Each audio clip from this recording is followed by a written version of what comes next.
Okay, so we'll take a look. It's week 5 Wednesday. Time is just ticking along. So we'll take a look. So on Monday, we took a look at maximum likelihood estimation, and we looked at the maximum likelihood estimate of kind of your coefficients, the whatever, your slope and your intercept for linear regression model, and it will kind of generalize to any kind of linear regression, multiple linear regression thing. We can also take a look at the maximum likelihood estimate of the variance. All right, and so let me go ahead and pull that up here. Okay, so right off the bat, we'll start off with this equation. Again, it feels, anytime you see a whole bunch of symbols and stuff, it can sometimes be a bit intimidating, but if you just take the time to read through it, I don't think it's so bad. I don't know, but maybe that's just me. So here is the likelihood function. And again, we're writing a likelihood function and we're treating this, the data as being fixed here. And therefore, when we do this, it's going to be the product of every observed value, right? So these are the observed values, and we're assuming, if we're assuming Gaussian noise, then we're assuming that the observed values, T sub n, come from a normal distribution where it's centered at the product between W and X sub n, using some kind of variance here, right? And again, we're assuming that all of our observations are independent of each other, and therefore, when we can take the product of all of these probabilities, and the probability, we're going to use the normal distribution PDF, right? And so using the normal distribution PDF and plugging in our observed value, T sub n here, and the mean here, the mean value, which is going to differ for each X sub n, we're going to plug that in for the mean, and that's what we have. So this is just kind of, your X minus mu squared, except here it's T sub n minus W transpose Xn squared, and then, you get these kind of coefficient terms.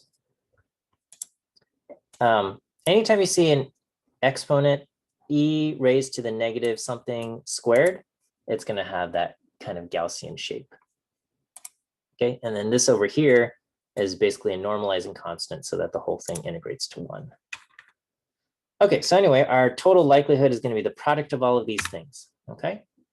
And we talked about maximizing the likelihood function with respect to W, all right? And what we found was that maximizing the likelihood with respect to W is equivalent to minimizing the sum of squared error. And that's because if you go through the process, maximizing the likelihood is equivalent to maximizing the log likelihood. And when you're maximizing the log likelihood, you're going to end up getting the sum of basically this term. And the sum of this term is basically your sum of squared error, right? And because this multiplied by a negative constant, if we want to maximize this, or maximize the total, we're going to try to minimize this, okay? And so effectively, we're minimizing right here, this whole term, which is the sum of squared error. So maximizing the log likelihood, or maximizing the likelihood, where you're assuming this kind of Gaussian noise model, is equivalent to minimizing the sum of squared error. So that was kind of the result that I tried to show on Monday. And we're kind of just moving on from that. And we want to say, let's now want to maximize the likelihood, but this time we want to find the value of sigma that maximizes the likelihood, right? So this is all review so far. All right, and so this is kind of our new slide. All right, and again, a whole bunch of terms here, but again, hopefully not so terrible, right? So we're going to, again, this time we're going to maximize the likelihood function with respect to the standard deviation of the Gaussian noise. We're going to maximize it with respect to sigma. And we're going to plug in basically the maximum likelihood estimate of W hat, and we're going to treat it as a fixed value. All right, so now that we have this value w hat, kind of solved from before. We're going to plug that in as a fixed value. And now we want to maximize the log likelihood with respect to sigma. Okay, and so these are basically the terms that we have. And so if I take the, so again, back here is the log likelihood, and this is, I'm kind of at this exact same spot, all right, except all I've done is replace w with w hat, all right? So this is just kind of the process here. So this is what we have. And in order to kind of maximize this with respect to sigma, I'm going to take the derivative of this log likelihood function with respect to sigma, set it equal to 0, and try to solve for sigma. So that's kind of the plan here. So the derivative of this with respect to sigma, well, this is a constant. It doesn't change with respect to sigma, so that's 0. The derivative of n log sigma is going to be n over sigma.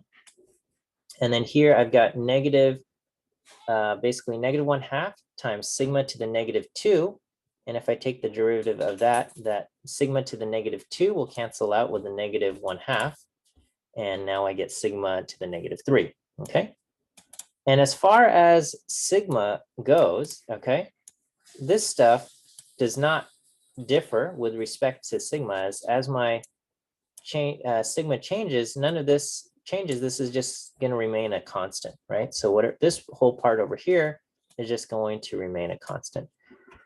So at this point, I can just kind of treat this as a constant. And now we can just solve for sigma, setting this whole thing to equal to 0. So I'm going to add n over sigma over here to both sides. I got n over sigma is equal to 1 over sigma cubed. And we get this. And then I can multiply both sides by sigma cubed. And so over here, I'm going to get n sigma squared. And the sigma cubed over here gets canceled out. And I can divide both sides by n. And so now sigma squared, the estimate of sigma squared is going to be 1 over n.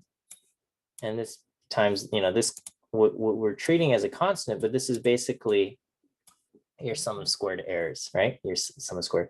And so basically the maximum sorry for the overlapping text here, the maximum likelihood of your estimate turns out to be basically this whole thing is just the mean squared error of the model. So whatever our linear regression model is, if you take the difference between this and this, and you square them up and add them up, and divide by 1 over n, well, you basically just get the mean squared error of the model. Okay, and this is kind of this is very similar to the sample variance, except it's more like the population variance, right? So sample variance is 1 over n minus 1, population variance is 1 over n. So basically, the maximum likelihood estimate of sigma squared is basically your population variance, or basically the mean squared error here. Okay, is that all right? That's just the MLE with respect to sigma. Have you guys already done this in like another thing? Which class do you guys already do the MLE for all of the, I don't know, 100B? Okay, all right. Well, it's good to see you again, maybe. Let me go ahead and give you your first view quiz answer today. First view quiz answer today is A as an apple. A as an apple. Okay. Do you guys talk about Fisher information in 100B though? Oh, yes, no? Okay, all right, well, okay, well, I don't know. Well, that's what we're looking at today. So, well, anyway, can somebody tell me? Oh, you right, forgot it all though. Okay, so maybe it will be helpful. I don't know if you forgot it. It's good to see some of this stuff again. Oh yeah, okay. So let's just plug this in, right? We plug in the estimate of sigma squared into the log likelihood to see kind of the log likelihood at the maximum, right? So if I plug in basically all of this stuff here. What did I do? I'm going to plug in sigma hat squared into this whole thing. Do I need to have yes. Oh yeah. Okay. So sigma, because I'm plugging in sigma squared, I can kind of fix that just by multiplying by 1/2 because it's inside the log here. And then and this thing, sigma squared, I'm going to just replace it with sigma hat squared. And then this again over here, this constant is equivalent to n sigma squared, okay, n sigma hat squared. All right, so we have all of this. And if I do this and I kind of work through this and try to simplify stuff, okay, these things cancel out. I get negative n over 2, negative n over 2 log 2. And so these two will combine into negative n over 2, 1 plus log 2 pi minus n over 2 log sigma squared. All right, so this is the log likelihood at the maximum sigma squared. And so if we take a look at this, all right, so here, again, I've just kind of simplified this. And again, we can, if I put in sigma squared here, it's equivalent to taking the log and then dividing by 2.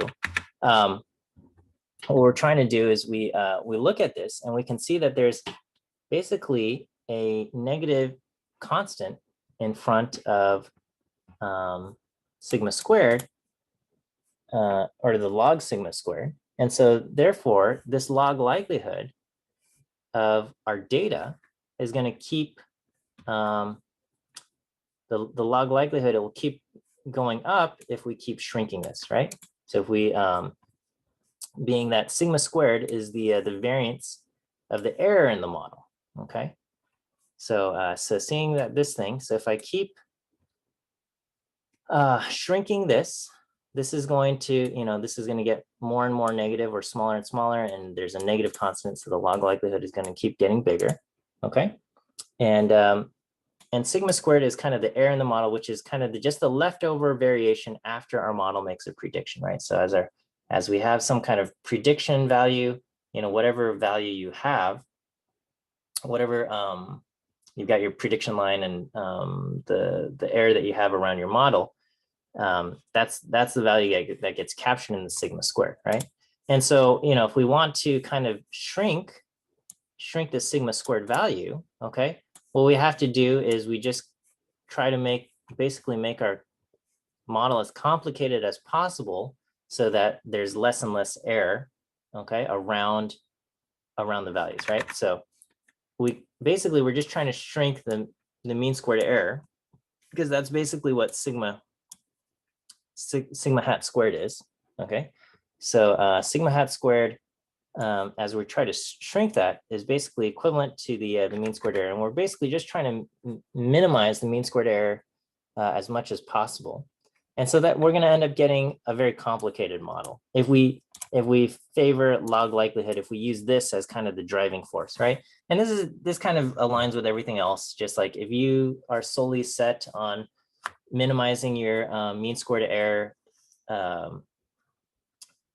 then you're going to end up with a complicated model. Okay. Same thing. If you're trying to maximize your log likelihood, you're going to end up with an overly complicated model. Okay. All right, so that's just kind of what we end up here. Let's go ahead and start talking about Fisher information, and it's okay if you forgot it all. We'll take a look, okay? Basically, what we're going to look at is we're going to look at kind of, I want to review some stuff about derivatives, because Fisher information is kind of related to like the second derivative, okay? And so as far as if you think of just a univariate function, right, your first derivative tells you the rate of change of the function, basically tells you the slope of some line that's tangent to the function. Whereas the second derivative is the rate of change on the slope. It tells you how quickly that slope changes, which is a way to basically measure the curvature of the function. So if you have a very high second derivative, a very large second derivative, that means your slope rapidly changes, right? It goes from, maybe a very steep upward slope to a steep downward slope, right? So you have this very high curvature, or, something like that. So you have a sharp bend in the curve. That's going to result in a large second derivative, okay?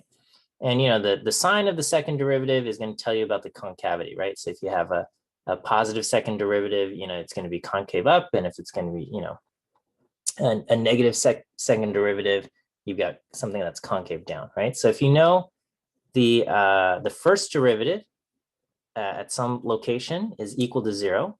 Okay, then you have either a local min or a local max. And then if you have a positive second derivative, then it's concave up, right? So you're going from basically a steep negative slope to a steep positive slope. So then it's got to be a local min. I'm sorry, did I say local max? I meant local min. Okay, and if you have a negative second derivative where the derivative is equal to 0, then that's got to be a local max because you're going from a high positive to a high negative, or just basically from positive to negative, you're going to have a local max. Okay, and then if you have a second derivative equal to 0, you're not quite sure about the concavity of the function at x. Could be an inflection point, could be something else. We're not quite sure at that location. We're going to look at something kind of similar, but from a multivariate perspective, right? And so we can kind of generalize some of the intuition that we have about derivatives to basically the equivalent in higher dimensions, right? The gradient, right?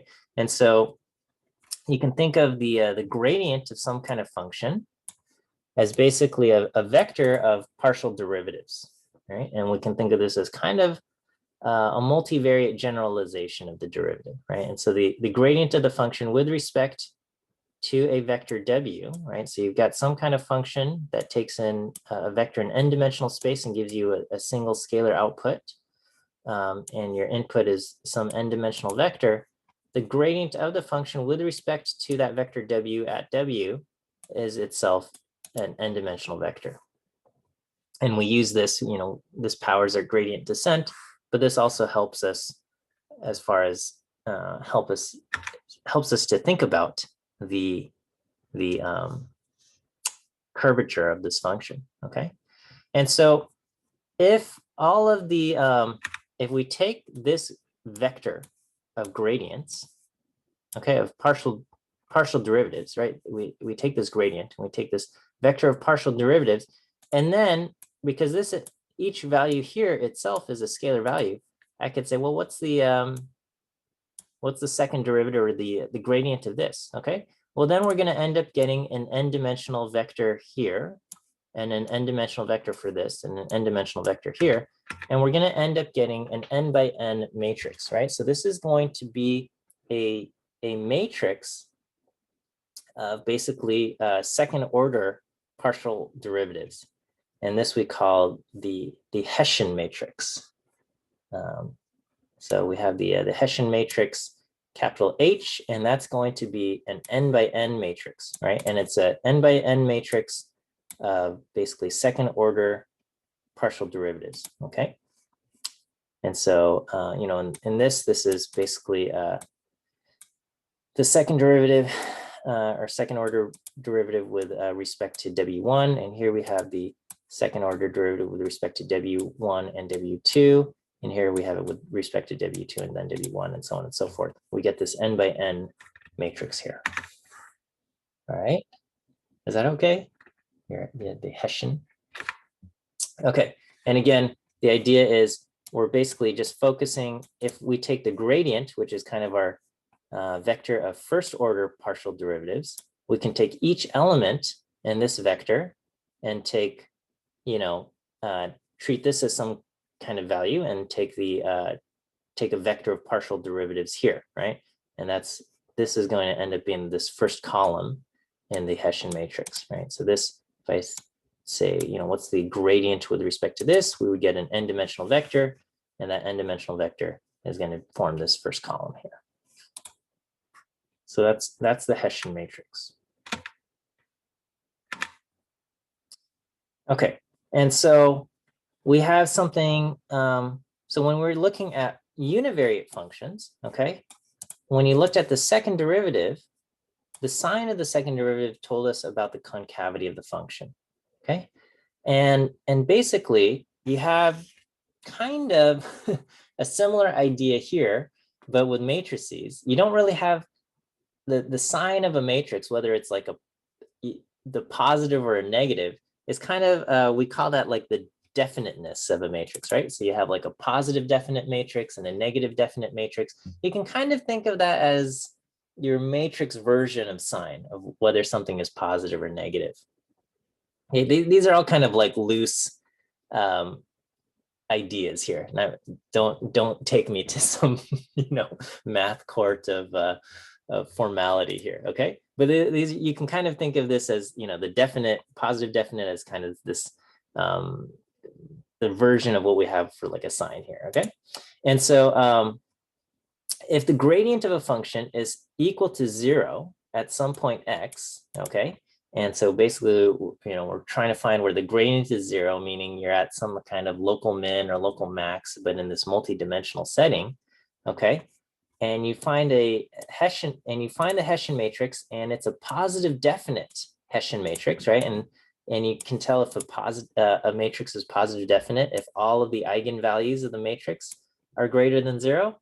Okay, then the function is going to be, the kind of the multivariate equivalent of being concave up at that location x, and x will be a local min, right? So I can only picture this in 2D, but in 2D, right, concave up would be kind of like this bowl-shaped thing, okay? And if it's negative definite, okay, then you're going to have something that's concave down, and it'll look kind of like the top of the hill, all right? If you have both positive and negative eigenvalues, okay, then you've got some kind of saddle point, right? And so it could be concave up in one direction and concave down in another direction, and it looks kind of like the saddle on a horse, where this way on the horse it goes this way, but from front to back it goes the other way, and things like that. And then if it has eigenvalues equal to 0, this. Now you have no longer it's positive, it's like positive semi-definite or negative semi-definite or something, right? You're going to need more information to kind of determine the concavity. So so this is a little bit kind of what we've got going on. All right, and so you can read a little bit more about the Hessian matrix. The Hessian matrix is symmetric. Usually there's, I guess, a few exceptions, right? And then there's this theorem: if the second derivatives are continuous, then the order of differentiation doesn't matter, okay? And so you have the symmetry of second derivatives. So whether you do the in this case, right? Did I take the derivative with respect to W2, then W1, or with respect to W1, then W2, or did I take the derivative with respect to W2 and then W1? Okay. If we've got continuous functions, according to this Schwarz's theorem, it doesn't matter, right? If you take it with respect to x of I and then x of j, then it's equivalent to x of j, then taking the derivative with respect to x of I and things like that, which the order that you take the derivative and doesn't matter. Okay, so your Hessian matrix is symmetric, with the exception of exceptions to basically this theorem here. Okay, and you can also think of the Hessian matrix as the Jacobian matrix of the gradient. Okay, so you have the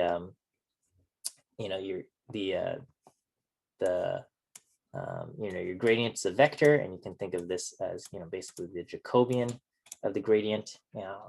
All of these matrix names and terms are coming back up to haunt you back here. I know. Meet again. Okay. All right. So now that we have kind of this idea of the Hessian matrix as kind of this multivariate version of the second derivative, we can also kind of transfer a lot of the ideas of how the second derivative measures the curvature, right? If we have a large second derivative, then that means there was a rapid change in the slope going from steep upward to steep downward. That would indicate a rapid change in the slope. Whereas if you have a small second derivative, it tells you that your slope is changing a lot more gradually, maybe from shallow upward to slow to 0 to shallow downward or something like that. Okay, and similarly, the Hessian can inform us about the curvature of the function. And so when we apply it to the likelihood or the log likelihood function, it's going to give us an idea of the curvature, and it's going to tell us how confident we can be in our parameter estimates. Okay, so if our Hessian matrix indicates, you know, rapid change, then that indicates as far as our likelihood goes, when we change different values, the likelihood becomes, you know, a lot more likely or a lot less likely in a short window, and therefore it's got to be, we're very confident that the values have to be within some kind of small window here. Okay, so I'm going to try this with kind of a univariate case, and then we'll try to generalize to a multivariate example here. All right, before I go there, let me give you your second quiz answer. All right, I think I said the first view quiz answer was A as in apple. Your second view quiz answer today is C as in cat. C as in cat is your second view quiz answer. Okay, so we're going to start off with some mystery pouch again. All right, so here, you know, I've got this bag, and we're going to pretend we've got some marbles in it. This is just full of USB cables, but we're going to pretend we take some marbles out. Okay, we've got red and blue marbles in it, and inside this bag we've got some proportion of marbles that is fixed, but we don't know what it is, right? So there's, you know, I could, if I wanted to, I could dump out the contents of the bag and see exactly what proportion is red and blue and things like that. But we're going to pretend that we're not going to do that, and instead we're going to draw things out at random. So I'm going to draw 10 marbles out with replacement. I observe a total of red 4 times out of 10, right? And therefore my function for the likelihood of one particular sequence, okay, the likelihood function of this, you know, my sequence of data is going to be theta to the 4, 1 minus theta to the 6, right? I could multiply it by some constant, you know, the binomial constant, if I wanted to say, you know, getting 4 in any particular order, but it doesn't matter, okay? It'll just be different by some kind of constant, okay? And so if I plot this, this is the resulting plot. This is my likelihood function. And it says for different values of theta, this is the likelihood of my data, where I get 4 red, you know, one particular sequence of 4 red marbles. This is going to be maximized when theta is equal to 0.4, okay? But if somebody says, you know what, is it possible that inside the bag it's actually 50% red and you just happen to get 4 red out of 10? You'd say, yeah, that seems quite likely, okay? Is it possible that it's, you know, 37% red, right? Like maybe you have a whole bunch of marbles in here, 37% of them are red and the rest are blue. And when you drew 4 out, you got 4 red. That's also very likely, right? It's also possible that the bag is something like 70% red, but just by random chance, we happen to only get 4 red and 6 blue or something like that, right? That's less likely, okay, but it's possible, right? So we're asking, what's the likelihood of getting this data if I had some particular proportion of red? And this is kind of the plot, okay? And so, you know, my maximum likelihood estimate is going to be 0.4. That's the value that maximizes my likelihood function.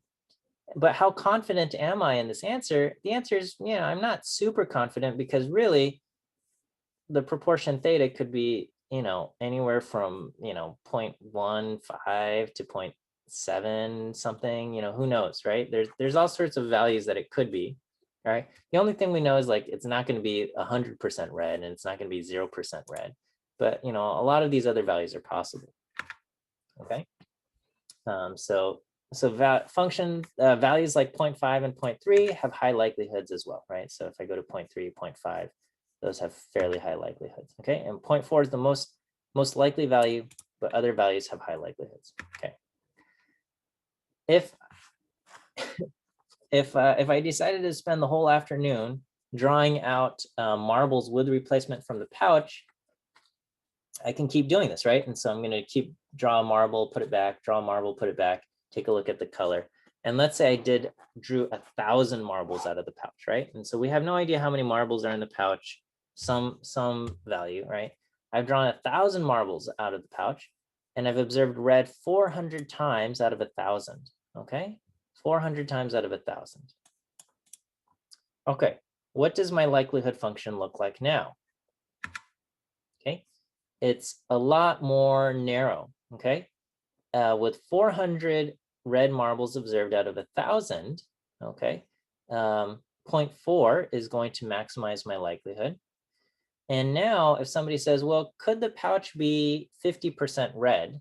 And you just got really weird luck and happen to get 400 out of 1,000, the answer is going to be pretty much no. Okay, like, is it impossible? It's not impossible, but the likelihood of that, of getting my data is incredibly low. It's pretty much zero, right? The likelihood of getting 400 red out of 1,000 draws, if the pouch were 50% red, is practically zero, right? And so pretty much as far as what value, what proportion of red we could have in the pouch, I'm in a much, much smaller window from maybe around 0.38 to 0.42, okay? And so, so this graph, for lack of a better term, I said it's a lot more pointy, right? It's the change in slope here is a lot more smooth, and over here the change in slope is a lot more rapid. Okay, and therefore we have something that's a lot more pointy for lack of,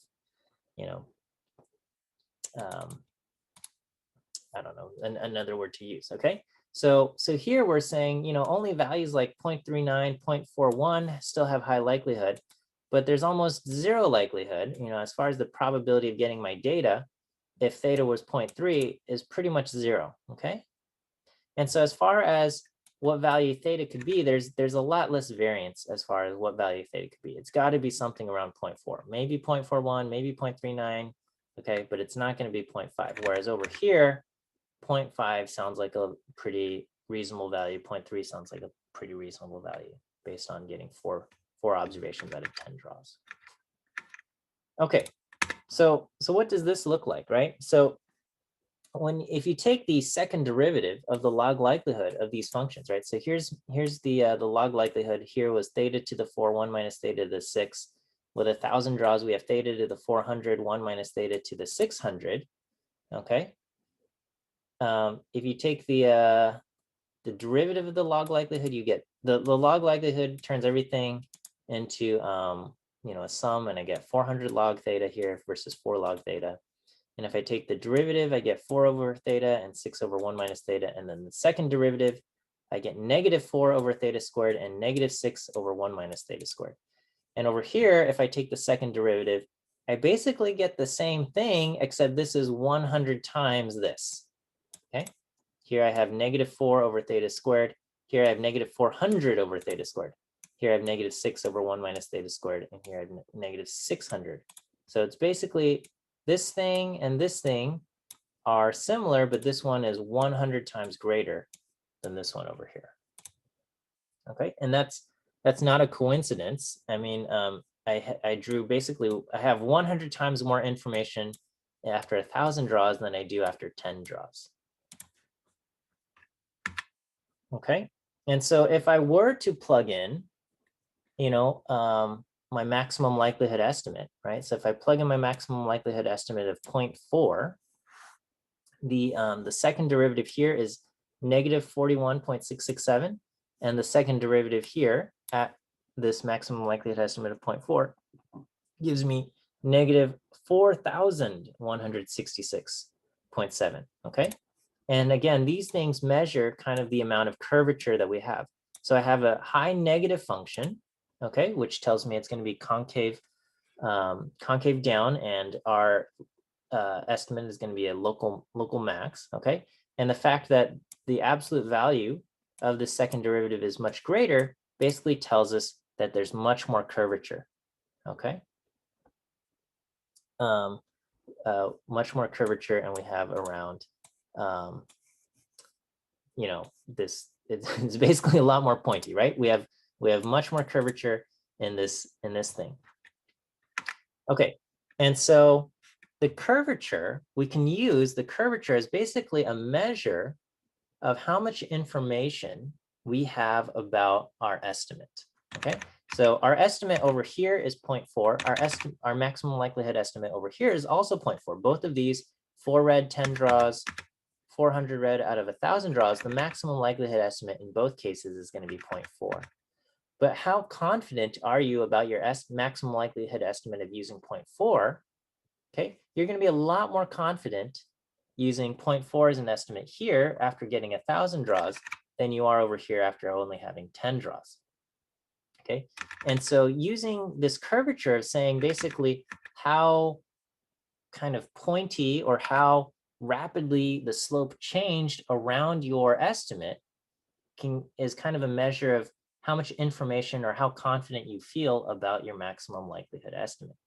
Okay, does that kind of make sense? What's happening? We're saying because the likelihood changed rapidly, right? Around after 1,000 draws, it changed very rapidly from like practically being 0 at like 0.3 and then becoming very, very, having a high likelihood at like 0.39 and 0.4 and then 0.41 and then dramatically less once we get to like 0.45 and 0.5. Okay, so there's rapid change in the kind of the slope where there's very high curvature around there. That tells us, you know, I can be a lot more confident about my estimate at 0.4 versus, you know, having only 10 draws, the change in the likelihood is a lot more gentle and a lot more, a lot slower there, right? We have a lot less curvature, okay?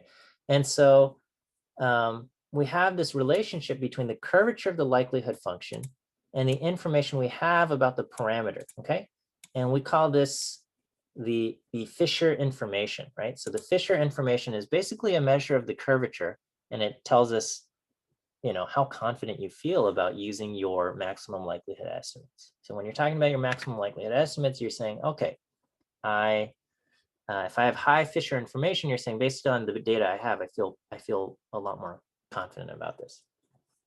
Okay, so to kind of sum this up, we're going to say the Fisher information is a way for us to kind of measure the information of a random the information that a random variable can provide about some unknown parameter. Okay, so formally we call it it's the variance of the score, right? And the score being the derivative of the log likelihood.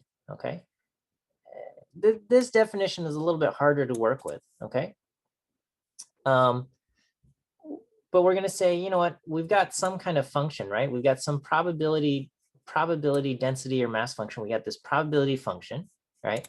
And it's we have the random variable x and some unknown parameter theta, okay? And if the function is twice differentiable with respect to theta, okay, I think this definition is a lot easier to work with, all right? Then the Fisher information is going to be equal to the negative of the expected value of the second derivative of the log likelihood. Now, this is kind of a mouthful, but it's basically what we've been talking about, okay? So we've been talking about the second derivative of the log likelihood. We've been saying, you know, you've got the likelihood function, or, you know, the log likelihood function, which, you know, kind of just transforms the likelihood function. And we're looking at the second derivative of this, okay? The second derivative is going to either be very great, indicating a lot of rapid change and kind of this pointy graph where you can be confident about it, okay? Or maybe the second derivative is not dramatic and there's less, we're less confident, or, you know, there's less information available to us, okay? And so we're going to say it's the second derivative of the log likelihood. The Fisher information is going to be the expected value of this, okay? And we're going to take the negative of the expected value, right? So expected value with what? It's going to be expected value taken with respect to the random variable, you know, that where the distribution is defined by this exact function, right? So, so we can write the Fisher information like this. You can also write it, it's the expected value, you know, over this random variable, right? So it's the expected value over this random variable of this thing. All right, so let's kind of take a look at this. And oh, I forgot I have this thing, right? So so if it looks scary, but it's not. Okay, well, maybe. So let's just take a look at one Bernoulli random variable, right? Or Bernoulli is just a single coin flip. And we say, okay, well, what's the Fisher information associated with basically a coin flip, right? So we're going to say, okay, well, the probability density function, or the probability mass function, sorry, for a Bernoulli is going to be theta to the x times 1 minus theta to the 1 minus x, right? So whatever theta is, you know, you're going to have, you know, theta to the x if you get heads, 1 minus theta to the 1 minus x. Okay. All right. And then so what's the log of this? The log is going to be this, and we want to get the second derivative of the log likelihood of the log of the likelihood function. Okay, so here we go. We get the log likelihood and this, and we're going to, with the log, we get this, and we're going to take the second derivative. Okay, so the first derivative of this is going to be x over theta, and the second first derivative of this is going to be 1 minus x divided by 1 minus theta times -1 from chain rule. And then we're going to take the second derivative, okay, derivative of this. So this is going to give me -x over theta squared, right? We're taking it with respect to here, and I got 1 minus x times 1 minus theta. And if I take the second derivative of this, we're going to get 1 minus x over 1 minus theta squared here, okay? And we're going to say, well, okay, and what's the expected value of this? Okay, the expected value of x is just the expected value of x. And then here I've got expected value of 1 minus x. So I could also do 1 minus the expected value of x for expected value of 1 minus x, et cetera, et cetera. And so this is our Fisher information here. Okay, the negative expected value of this.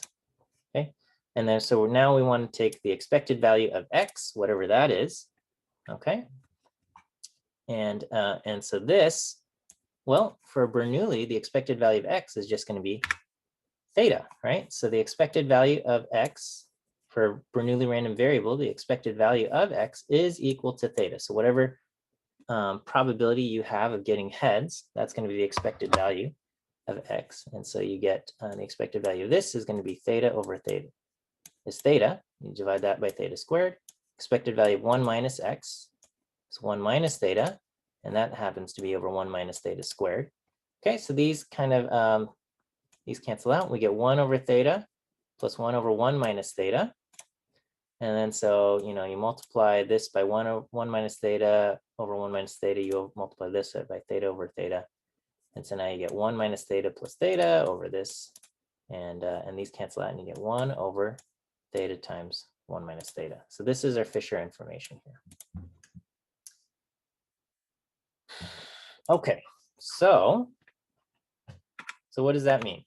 Well, it means, well, this is going to be maximized when you basically have for when theta is 0.5. Okay, and so when you have a fair coin, you'll get kind of the most information out of it. Whereas if you have this very biased coin that kind of constantly lands heads or something, oh wait, no, I'm sorry, it's just the opposite. You know, when you have the Fisher information is actually the lowest when you have kind of a fair coin, and versus something extremely biased like theta, you know, is like 1 in a million or something like that. You'll actually get a little bit more information with each coin flip. Kind of because as you know, as you flip, you just kind of keep getting the same thing over and over and over again. Fisher information will be additive. If you have more observations than the Fisher information, you just kind of keep adding these together. And so with 1,000 coin flips, you'll have 1,000 times more information as you do with just one coin flip. Okay, and this kind of aligns with what we observed when we were talking about kind of the Bernoulli draws of getting, you know, either red or blue marbles out of the pouch. And again, the idea here being it's a measure of the kind of the second derivative.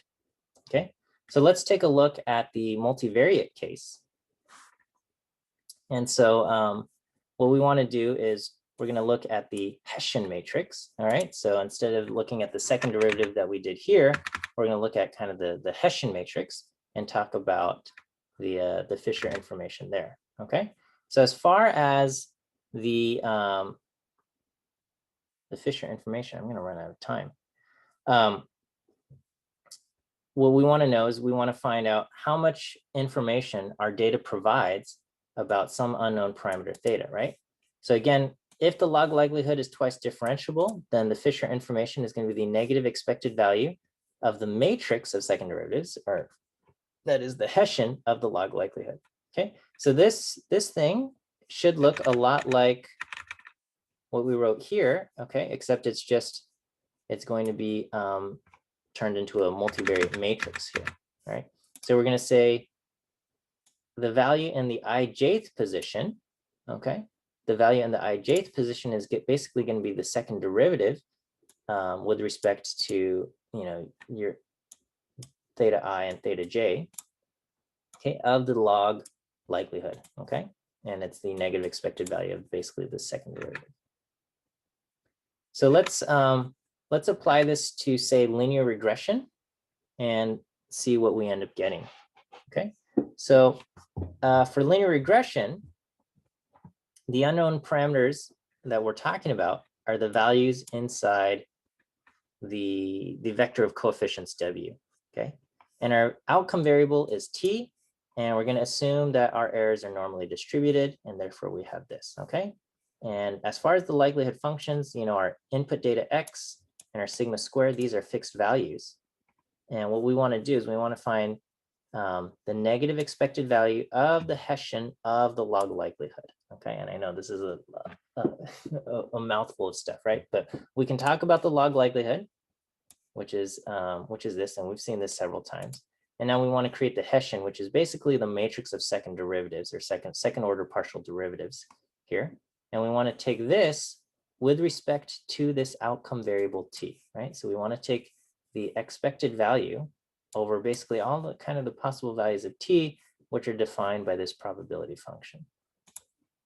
Okay, so if I take the log likelihood of the linear regression, expanding this out, we get this. So we've seen this, I think, several times before now in our slides. Okay, and what we want to do is we're going to, let's say now we want to get the Hessian matrix, so basically the matrix of second order partial derivatives. So we're going to take the gradient with respect to W of the log likelihood. Okay, so if I take the gradient with respect to W, we're going to get, this zeroes out, this zeroes out, and then we'll get something here, right? And we've seen the work before in a previous lecture, and so this is what we have. So we get down to here. Maybe this was lecture 4.3 actually. And so we get X transpose, or no, 5.1, I don't know. X transpose T, X transpose XW, and this is how we end up getting W hat being X transpose X inverse X transpose T. So we're at this point here. And then now we want to get, the second derivative of this, right? So we're going to take the derivative of this with respect to W one more time, okay? So this zeroes out, and this becomes just negative 1 over sigma squared X transpose X, okay? And so the second order derivative, or the gradient, I'm sorry, the gradient of this thing, or the Hessian, the Jacobian, technically, the Jacobian of this gradient vector is our Hessian matrix. Okay, and this is going to be a K by K. I want to get something. K by K matrix. Okay, and I get I'm going to get this negative 1 over sigma squared X transpose X. Right. So this is so we're finding the Jacobian of this gradient vector, and we get this Hessian matrix, this K by K Hessian matrix. All right. So this actually simplifies down quite a bit. We're at negative 1 over sigma squared X transpose X. Okay, so what does this even mean, right? So this is the Hessian of the log likelihood. This is what we have, right? And the Fisher information is equal to the negative expected value of this thing, okay? And again, we're taking the expected value with respect to the outcome variable t, okay? And as far as the outcome variable t goes, we can treat x and sigma as fixed value constants, okay? And therefore, we can kind of just drop these, all right? There's like the expected value of x is just going to be the expected value of x, okay?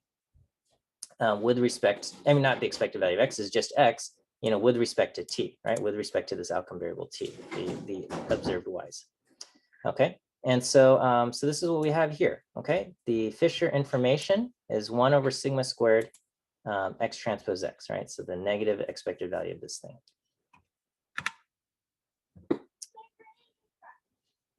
All right, so let's just kind of pause to go over this. And I'm sorry, I'm going to a minute over here, okay? The W's inside our model represent kind of some true set of parameter weights in the population, right? So there's some true values between like what the true slope and intercept is in the population, showing the relationship between x and the observed value, the y values t or the t values over here. Okay, sigma squared, okay, this is the amount of variance that we have in that noise parameter epsilon, right? So if there's a lot of noise in the population, this thing is going to get bigger, okay, which means we're going to have less information. Our Fisher information is going to get will shrink if there's more noise in the data, okay? This is going to be small, okay? And then I didn't mention this, but you know, if there's basically greater variance in x, you will have more information, and if there's less variance in x, you'll actually have less information, right?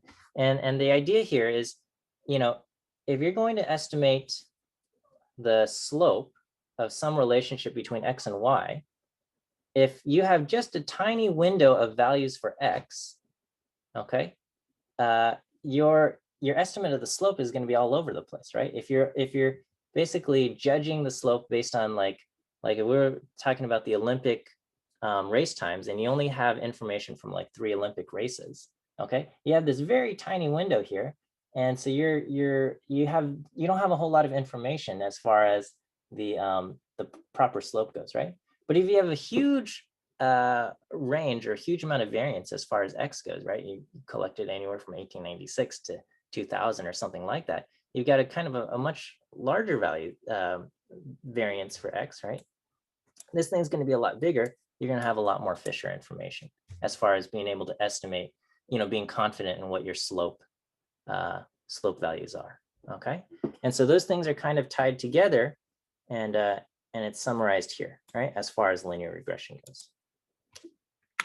All in all, to kind of talk about, you know, there's a relationship between the curvature, which can be measured by the second derivative, and, you know, the multivariate equivalent of that would be the Hessian matrix. And you know, sorry to bring up all of these matrix things back, but we do encounter them, and that's what we have here. Okay, sorry for going a few minutes over. We will end today's lecture here. Did I give you your last view quiz answer? I haven't. Okay, sorry, let me do that. Last view quiz answer is D. D as in dog. D as in dog. Okay, thanks for sticking around. Have a good night, and we will see you guys on Friday.